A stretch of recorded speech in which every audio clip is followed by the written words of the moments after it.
حمزہ کا سوال انڈیا سے، کیا جمعہ کے دن سورہ کہف کی صرف پہلی 10 آیتیں پڑھنے کی فضیلت حدیث میں ہے جی؟ کہ فتنہ دجال سے بچنے کے لیے جو سورہ کہف کی تلاوت کی فضیلت بیان کی گئی ہے، اس میں 4 طرح کی روایات ہے۔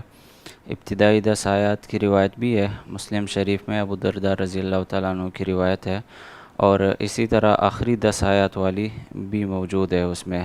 یہ دونوں مسلم شریف کی روایت ہے، اور ایک روایت جو ہے وہ ابتدائی 3 آیات والی بھی موجود ہے۔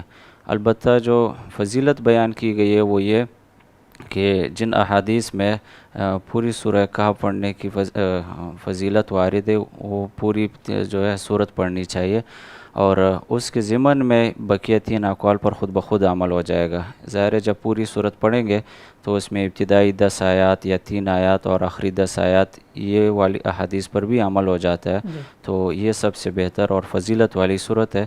البتہ اگر کسی شخص نے کسی وقت مجبوری کی بنا پر یا وقت نہ ہونے کی بنا پر ابتدائی 10 آیات پڑھ لی تو اس کی فضیلت بھی وارد ہے حدیث میں۔